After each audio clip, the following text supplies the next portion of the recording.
Okay, good evening. So we're going to talk tonight about the issue of harchaka min anashim. What does that mean? That the Torah commands us that there are many, many laws about how a person is supposed to relate to the issue of being in the presence of women. In order that the person should keep a level of modesty, keep a level of distance from these things. Why?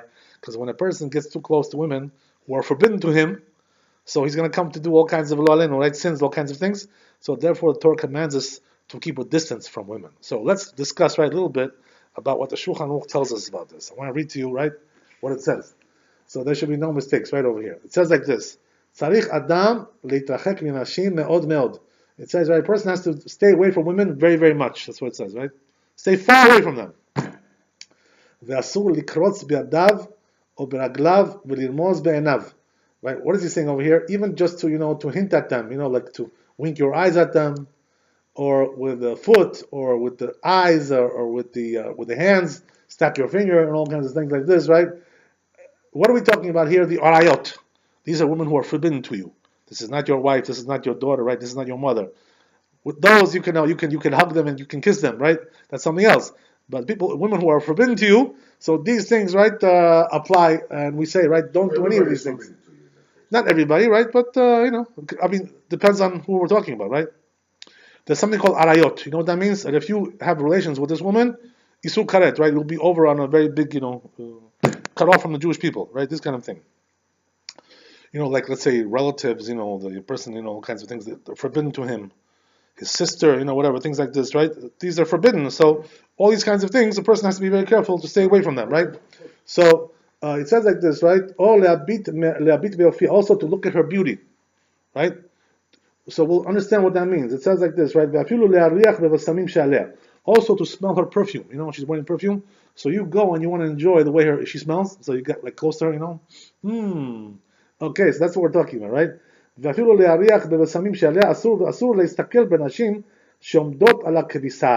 Also, there's something else interesting, he says, right? That don't look at the women when they're standing by the laundry, right?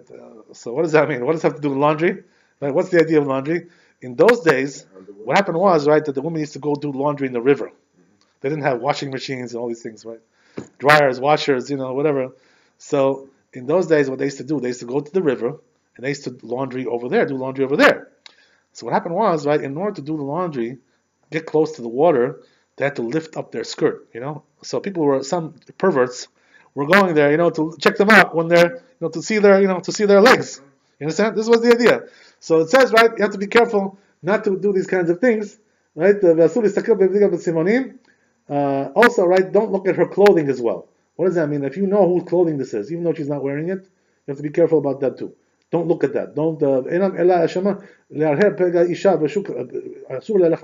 Also, another thing the rabbis warn about is that what? If a person sees a woman in the marketplace, right, wherever, in the street, whatever, so they say, not allowed to follow her, to go behind the woman, they say, right? Also, this is something which causes, there's a certain danger in that. Are you talking about any woman, or are you talking about the women that are forbidden? Right, exactly, as we said, right? Women are forbidden to you, yes, so we're talking about that, right? We're talking about that issue. So now comes and says like this, right? Okay, so another thing he says over here, right, in the Shulchan Aruch, don't pass by a house of prostitution, red light district, what I mean? You go to a place like this, you're not allowed to pass by a place like that because it's very enticing. It's very very strong. It's very strong urge to go into those places, right? So it says don't pass by within arba amot, right? 4 amot, which is like 2 meters of that place. Don't get too close to there. Why? Because that really entices a person to want to go and go inside there and do his business, whatever it is, right? So look what it says, right? The most amazing thing of all, how far it goes. It says that even to look at a woman's pinky, little pinky, whatever, and he's looking at that pinky because he wants to enjoy, he wants to see how beautiful is her pinky. Some women have beautiful fingers, right? Whatever. So wow, ooh, so right? The women are, whatever. So that's the way it is. So it says even that is considered to be, right, like you're looking at her private parts. Meaning what? That all parts of the woman are really asur to look at. What are we talking about? The women who are forbidden to you, as we said, right? That's the idea. Okay. So this is how it starts out, the Shulchan Aruch. There's also another element here, right? Which is now talking about hearing her as well. right? What does that mean? To hear her voice as she sings, right? That's also a problem. And this is one of the issues, by the way, about listening to music. You're listening to a song that's sung by a woman, so this is a problem. But the truth is, right? Just to to make the halakha clear, it's really only a problem when she's in the room with you. But if she's somebody like in a different place, so you're not really watching her, you don't really see her, so then it's not really a problem. To hear her voice. Why is that? Because when you hear her voice and you see her also right next to you, whatever, right in the room that you're in, so this is the problem, right? That's gonna cause you to have a desire. But So not yeah, forbidden to you. I'm sorry. She is not forbidden to We're talking about a woman who is forbidden to you. That's the you. idea, So if right? your Yeah. cousin is a singer, you should enjoy her. I'm sorry. You should or you should not. You should not enjoy her. Right, because the cousin is really, I'm going to explain to you. By the way, we're going to get to that just a couple of minutes. But remind me to get into this. Right, all the women, right? All the women. We're going to get to all the relations, all the women, all the relatives. We're going to talk about all these things, right? But just to to get the idea first of all, right? What we're talking about here. So it says, right, that now all these things, right? Also, there's another issue to look at her hair. Why? Because the hair of a woman is also beautiful. There's beauty in the hair. And this is the reason why women have to cover their hair when they get married, right? That's the idea. So, okay, that's fine. Now, it says over here like this in the Shulchan Aruch, right? It says that a person who does any of these things, makinato makat mardut. You know what that means? We give him lashes, right? But these are called rabbinical lashes. It's not from the Torah. Why? Because these things, any of the things that we just mentioned now, they're not from the Torah. These are from the rabbis. So since they're from the rabbis, we can't really, say. Okay, I'll call you. We can't really say, right, that this is something from the Torah. These things, because you're not. We didn't talk about touching her at all or anything like that. Or doing something with her. You didn't do nothing. All you did was either look or listen, whatever, something like that. That's what we're talking about. Or you did some of these signs or poses and all kinds of things. That's what we're talking about. These things are rabbinical. So therefore, a person who does these things, right, he gets rabbinical lashes. Today we don't administer lashes, right? Obviously, we don't do that today. But in the old days, when they had a bet din, that's the way it was. They wouldn't get 40 lashes, would they? Maybe Yeah, that's 40. Yeah, that's what they give them. Yeah, but it's only from the rabbis. Okay, whatever. It doesn't hurt any less than the. You know what I mean? Okay, that's the idea. Okay, so another thing, right? It says over here, because of this issue of staying away from women, it says, right, that the women also should not go with their hair uncovered. This is the reason why, right, that we tell them to cover their hair. So here it says also in the ones who are not married as well. So, right, the question is, what are we talking about? We're talking about single girls, your 18-year-old daughter that you want to marry off now. Right? What are you going to tell her? To cover her hair, don't show your hair in public, right? Is that really the custom? The truth is, it's not the custom, right? So this is why the Bach comes and says about the Shulchan Aruch over here, that the custom is not like that. What does that mean? That when the Shulchan Aruch says over here about women who are not married, it's talking about a divorced woman or widow. She has to cover her hair. The rabbis commanded her also to cover her hair. But when it comes to a woman who's single altogether, right, never was married, so there the custom is that they don't cover their hair. And by the way, today, the custom is like that everywhere, in every country, that the single women don't cover their hair. Maybe except in the Arab countries, right? The Arab countries are more stringent, right? So when the Jews used to live in the Arab countries, they used to, do like them over there. Because if they don't, they're going to get into trouble. You know what I mean? They're going to give them, So whatever. So therefore, right, they used to keep it over there, these things. But nowadays, right, when we live in countries like in the Western countries, also in Israel as well, the young girls who are not married, who never were married, they don't cover their hair, and this is the custom nowadays. And the Bach says, right, that the Shulchan Aruch here is talking about only what? Only women who are widowed or divorced. That they have to cover their hair as well. Not from the Torah, from the rabbis. The rabbis also commanded her to cover her hair. What's the reason why? The reason is because she was already married at one time. So like people can make a mistake, think, she's married and she's not covering her hair, cause confusion, whatever. So therefore they said whoever was already married at least one time, even if it was prior to that, before, she should cover her hair as well, right? From the rabbis, that's the rule. So right, we see, right, all these things are done for what? For what purpose? To keep a person away from forbidden relations with women, right? This is the idea. So let's go on. Let's go to the next one, right? Now, right, this is the famous halacha. Says the Shulchan Aruch in Sif Gimel that even though these things all we mentioned are forbidden, but when it comes to one thing, right, you're allowed to look at a woman. When is that? If you're dating, right, you wanna you're thinking about marrying somebody, whatever. So since you're going out to date, you have to check her out. Otherwise, how are you gonna marry her? Well, you're not gonna see how she looks, right? What's the reason, by the way, that a person has to check her out before he marries her? The answer is because we're afraid that if he doesn't do that, he wants to be like a big, Hasid. So I'm not going to look at her, I'll just marry her like that. Big Didi Hasidia, whatever.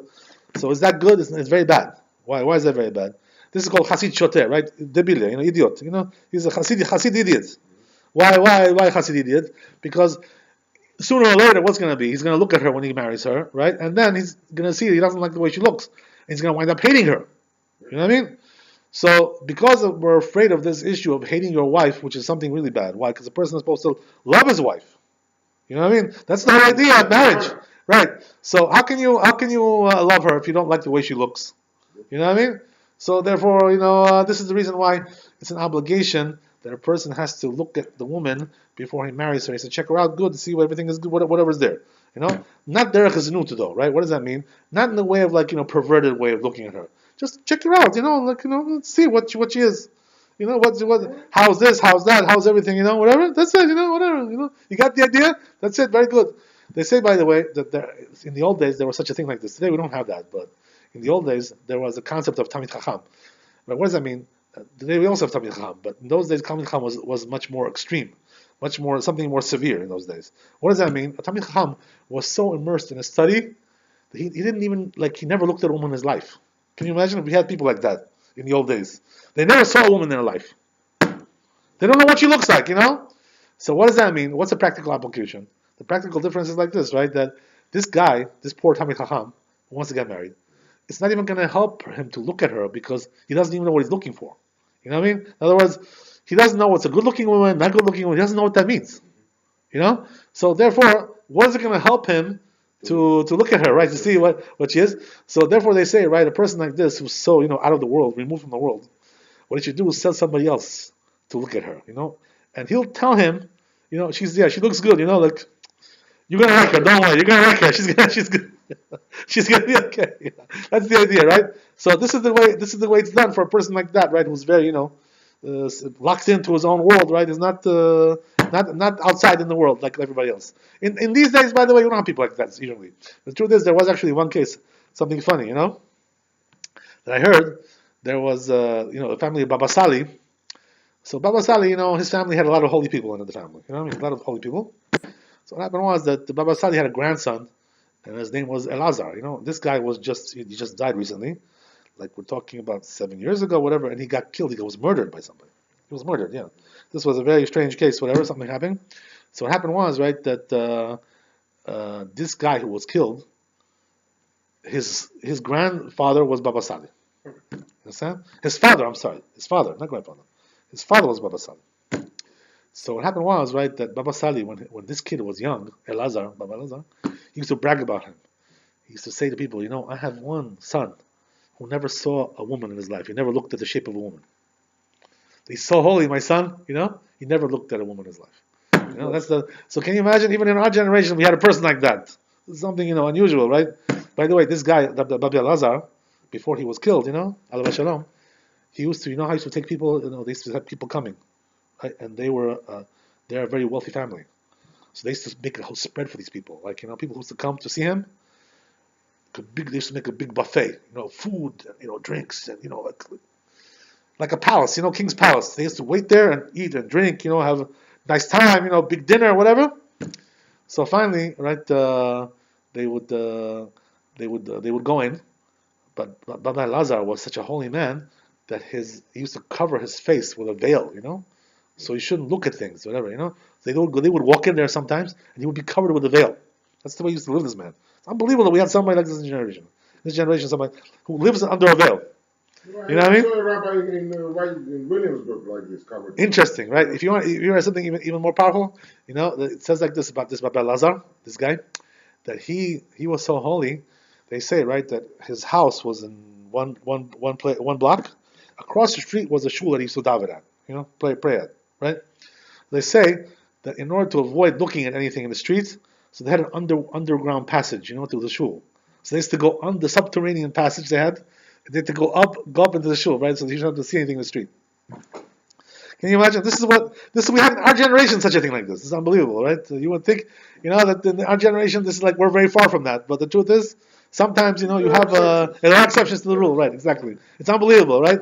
So this is the way, and they say, by the way, that the power of the family of Baba Sali, they had a certain power. The power was, right? We're talking about Baba Sali and Baba Meir, his son, right, and his sons, whatever. The power was that they were able to see things, like Ruach HaKodesh, like just things that a person could not know from his own intellect. You know what I mean? Certain events that are going on in a different place, different time, different this, whatever. So they asked them, why, what merit does this family have to see these kinds of things that other people cannot see? You know what I mean? What's the magic trick over here? There's some kind of trick. Why can't we? We're like second class Jews. What makes you better than us? So you know what the answer is? They used to tell them the reason why we have a zechut to see these things that other people cannot see. We have this ultra bionic vision. What is the kind of thing is this?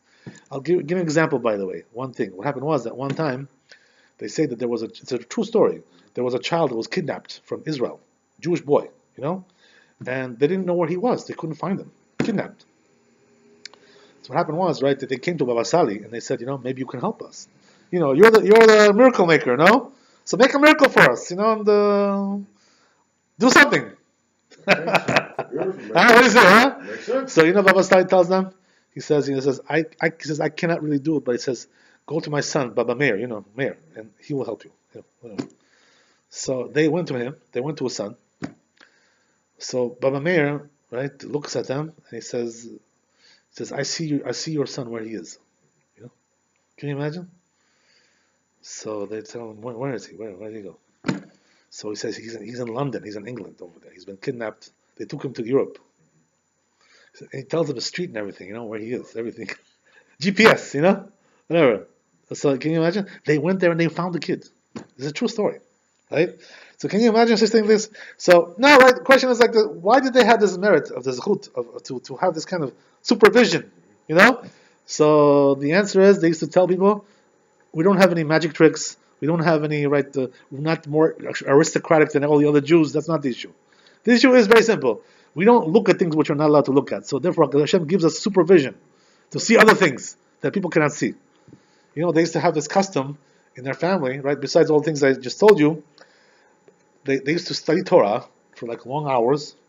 Baba Sali and his sons, and they used to have this custom where they won't look outside their daled amot, in other words, their immediate surroundings.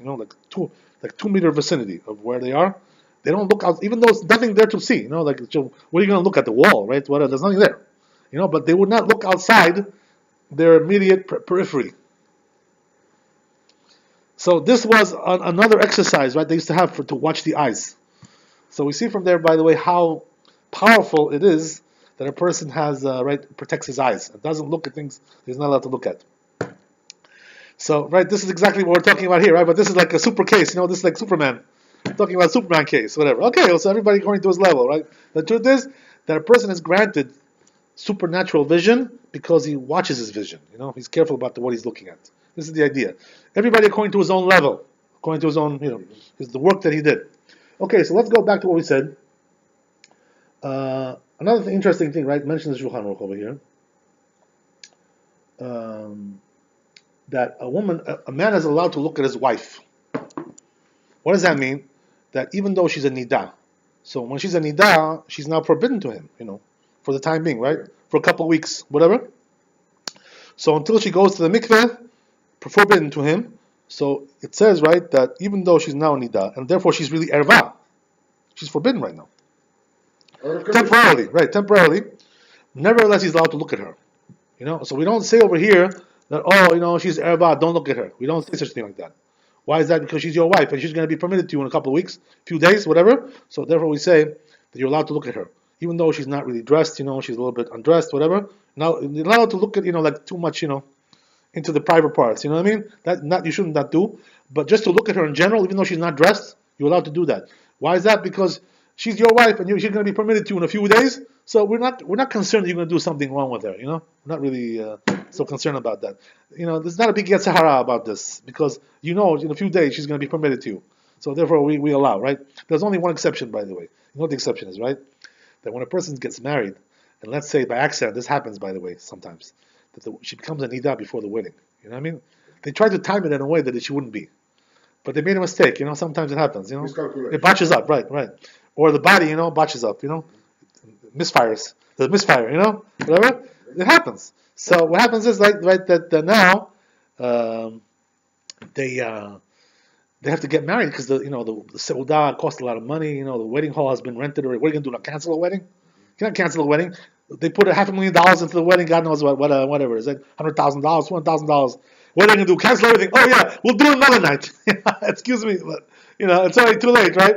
So obviously we're not going to cancel it. That's what it says in halakha, by the way. You're not supposed to cancel it, right? You should not cancel it. You cannot. It's just not practical. You know what I mean? All the money you put into it, everything. So what's the solution? So they say the solution is like this, right? You marry her, whatever. But since she's a nida, you're not allowed to sleep with her at that night, even in the same room. You know what I mean? Why is that? But even though when she's a nida, afterwards, after you've been with her already, you're allowed. But since you haven't been with her yet, even one time, so therefore the Yetzer Hara is very big. So we say, you sleep in this room, you sleep with the men, you sleep with the women, right? We separate them. We don't allow them to sleep in the same place. You know what I mean? Because of this reason. So it depends, right? As we said. Okay. So let's go on, right? A little bit more in the Shulchan Aruch here. So it says, right, that what? Also another important halakha, that a person is not allowed to use a woman, right? What does that mean to use? We're not talking about sexually to use. We're talking about just for service, right? What does that mean? You tell a woman, do this for me, do that for me. So through this, what are we talking about? We're talking about three main services that a woman does, a wife does for a husband. Even though nowadays, by the way, it's not so common, these things. You know what I mean? But in those days, this was considered to be like the main issues. The main issue was like this, right? That a woman is not allowed to bathe her husband. What does that mean? To pour water on him. Like take a cup or take a, whatever, big pitcher, or whatever, and pour water on him, because this is considered to be like something which brings them together, like gives them affection towards each other. So therefore, when she's a nida, you're not allowed to do this. The woman is not allowed to bathe you, even though she's not touching you, right? Like to take the shower, let's say the shower thing, go like this, spray you down, this kind of thing. She's not allowed to do that. When she's a nida. Right, when she's a nida, yes. So the same thing goes over here, right? That if a woman is forbidden to you, she's not allowed to do that either, right? Just like your wife is not allowed to do that when she's a nida. Same idea with anybody who's forbidden to you as well. Also, there's another thing, right? To mix your cup. What does that mean, to mix the cup? We're talking about in the old days, right? Nowadays we don't do this so much, but in the old days what they used to do was they used to take a wine, right? And their wine was much stronger than we have today. Today we have like 12%, whatever, Yeah. It's like 5 to 12% usually, 5 to 13, whatever, depending on the age of the wine, whatever. In those days it was like 20, 40, 50. Like, we're talking about the strength of like vodka, whatever, something like that. Very strong. Very strong. God bless you, right? So what happened was, in those days, they used to mix a lot of water into it in order to dilute it because it was too strong, You can't drink it like that. It'll kill you. Knock you out. Like you'll faint in like 15 minutes. You'll be out cold. You know what I mean? So therefore, they used to mix it with water, right? And there was a certain ratio they used to do. 3 to 1. 3 parts to 1. It was like that. So if the woman does that for you, that's also a problem. Why? Because it's also considered to be like closeness, affection. She's bringing you a cup, she's mixing it to you, and she brings it to you. Dalia, this is like affection. So this is also not allowed to do. Right. A third thing also. Let me just remember. Right. What are we talking about here? That.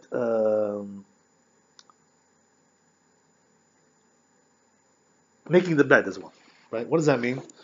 That let's say, right. She's nida right now, your wife, right? Okay, so what happens is that she's not supposed to make your bed when you're there in the room, right? Yeah. If you're in a different room, she's allowed to do it, right? If you're there, not allowed, because this is also considered like affection, something affectionate, whatever. So we're concerned that it's going to come to something more, right? Whatever. So therefore, we say, right, if she wants to make your bed, stay out of the room until she finishes, and then go back in there, right? There's also other solutions for this, but we're talking now in general, whatever. So the point is, right, here also, a woman who's forbidden to you, she shouldn't do these things for you, these services. So what does that mean? When we're talking about just, giving you some lunch, that's okay, we're not talking about that. A waitress comes, brings you, some dinner, whatever, we're not talking about that. We're talking about these services, these particular services. These are the ones that have affection, So therefore, right, the rabbis were gozer, they decreed on these services directly, right? Okay, let's go on. So it says more. Also, another interesting halakha is that what? That a person is not supposed to ask a woman, how are you? right? What does that mean? If she's forbidden to you, you asking her, how are you? How are you feeling? How's everything? This brings also affection. Like he says, she says, oh, this guy cares about me. Oh, wow, like he likes me. Yeah, it's courtesy, right? Nowadays, by the way, it's a little bit different. I'll explain to you what that means, but you're right what you're saying. What I'm saying is, right, what happens is that when you ask a person, like, oh, how are you? How are you feeling? So like it brings like it arouses a sense of, wow, this guy likes me. Oh, wow, interesting. So because of that, a person is not allowed to do that. But they say, by the way, also that you're not allowed to do this even through a third party. Well, let's say, for instance, right? Let's say your friend has a wife, right? And you tell this guy, ask your wife, how is she feeling? Like from me, you're not allowed to do that. It's gonna cause, you know what I mean? But what you are allowed to do, right? On the other hand, a person, what he's allowed to do is to say to the husband, "How's your wife doing?" You're right, but not to tell her that. You know what I mean? Because as long as you just tell him, there's no issue, right? There's no problem, right? That's the idea. Very good. Okay, so you got the idea, right? So this also, but the truth is, right, that this doesn't include this prohibition. Doesn't include saying good evening, good morning, things like this. Hi, I'm not talking about that. Or even just say shalom, Shalom is not a problem. The problem is to say mashtamcha, like how are you? How are you feeling? Like this kind of thing, which shows like care, shows affection. This is the idea. But the truth is, what you're saying is true.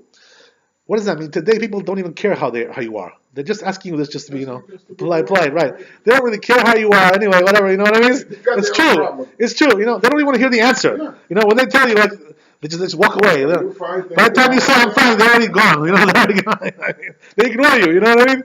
But still, since the sage just made this decree, right, that's the way it is. Okay, what can I tell you? Okay, so let's go on a little bit, right? Let's say a couple of more things and we'll stop there. So here, right, it also says something very, very important. That a person sometimes thinks, mistakenly, that a person is allowed to, kiss his relatives and hug them. His aunt, this kind of thing, right? All kinds of relatives. But these people are also forbidden to him. So therefore he's not allowed to kiss and hug these people. Your cousins, your aunts, all these kinds of things. Second cousin, first cousin, niece, this kind of thing.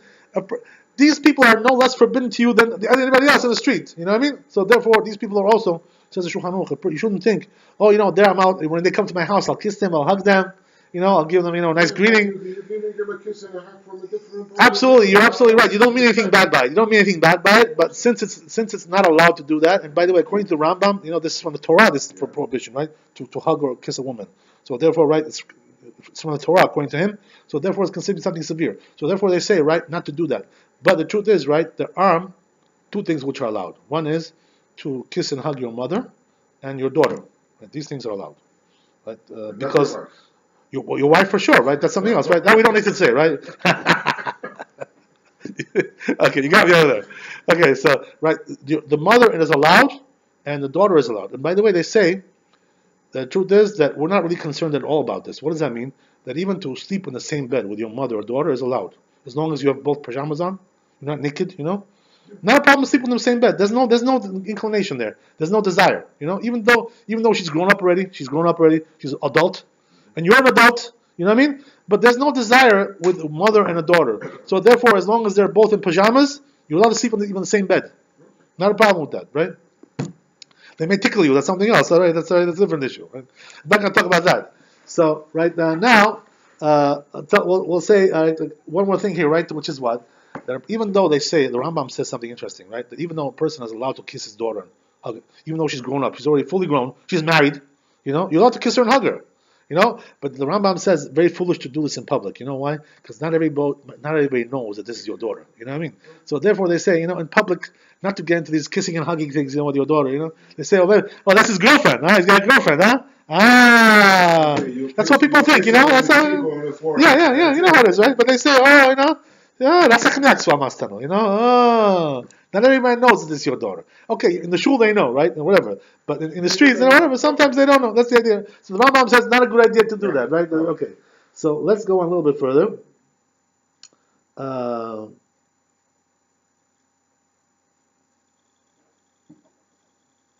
Okay, so let's finish up with something interesting, right? That there's a story, by the way, brought down in the Gemara about this, about this issue, which is a very, very shocking story. So they say, right, that there was a certain rabbi who was living in a certain place, and he had a beautiful daughter. So what happens is that there's a young man living next to them, neighbor, whatever. So he sees the daughter, of the rabbi, and he like, ooh, falls in love, love at first sight. So this guy, like, he got so crazy about this girl, he became sick. Can you imagine? He was physically ill because he had to have her, like he just had to be with her. You understand? So he became like, So they came to him and they said, "What happened? Poor guy. What happened to you? He said, "Oh, I saw this rabbi's daughter. I fell in love with her. I'm sick for her. I can't take it. I gotta have her. You know what I mean?" So what happened was that they took her to the doctor. And they said, big professors, they took him to. Said, "What should we do? This kid, poor kid, he's sick. He's physically ill from love sick, whatever." So, so that's what happens with teenagers. Story, right? What happens with teenagers? It's a true story. It's teenagers. Teenagers get very, very crazy. They get crazy. So what happens is like this, right? That the doctors told the parents. They said, the only way to save him is to have him to have relations with this woman. He has to be with her. You understand? So they came to the rabbis, and they said, "This is what the doctor said. So should we allow such a thing like this?" They said, "No." They said, "Let him die. Let him die, and he's not going to be with her." So okay, so they went. Was she single or was she married? She was single. Oh, She was to single, get right? married. Oh, to get married, yeah, but maybe she doesn't want to marry him. You know what I mean? I guess that's what it was. So what happens is like this, right? That she goes. They go back again to the doctors, and the doctors say, "Okay, if not to be with her sexually, at least kissing and hugging, some action, Works. Yeah, right. So the rabbi said, they keep the rabbi said, let him die not to do that. Let him die. Okay, fine. So they came back to the doctors again. They don't allow, the rabbis don't allow that, right? So they said, okay, fine, at least let them just talk to each other. This will also give him, something. So they go back to the rabbis. They say, can they at least talk to each other? They said, let them die, not talk to each other. The rabbi said, can you let them die? Okay, they went back to the doctors again, right? Professors. Going one step after the other, right? So they went and they said, you know what? Okay, fine. If they can't talk directly, let them talk at least through the wall, through a partition. Like the cell phones, whatever, WhatsApp, whatever, let them do some WhatsApp action, some video conferences, whatever, all kinds of things, right? So they went back to the rabbi and said, let them die, not to do, let them die. Right? Right. So by the way, from here we see the severity, and this is what the Chazal say, right? Why is this that the rabbis were so vehement over here? It seems like a little bit extreme. You know what I mean? You should die, not talk to her. You should die, not have a conversation with her on the phone. What's the big deal?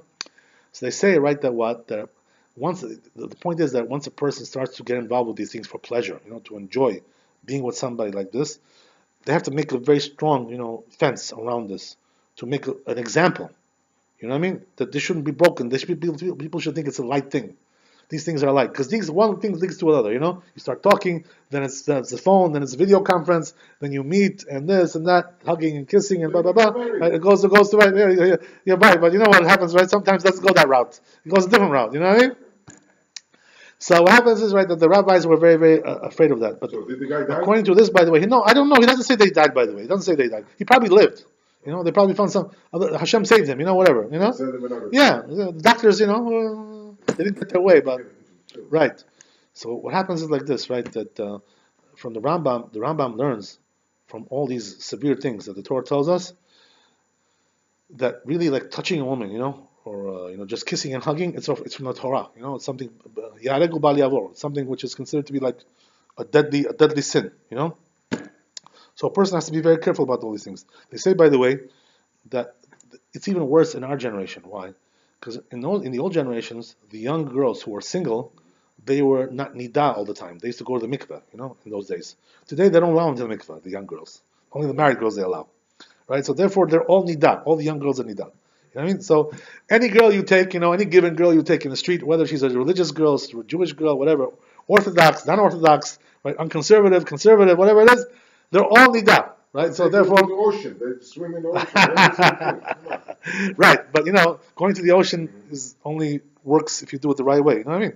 So you can't really rely on that. This is like a monthly thing. Well, they're going to the ocean every month. Whatever. It's hopefully, wishful thinking. Wishful thinking. Okay. Don't worry about it. So therefore, right, they say that a person has to be very careful even more in our times. Why? Because now, even if you touch any woman, right, who's single, you're also this erva. She's a nida. You know what I mean? So it's much more severe than it used to be in the old days. Nowadays, right, they're much more severe. And by the way, the Chazal say that a person has to be very careful about nida. I want to finish off with this, right?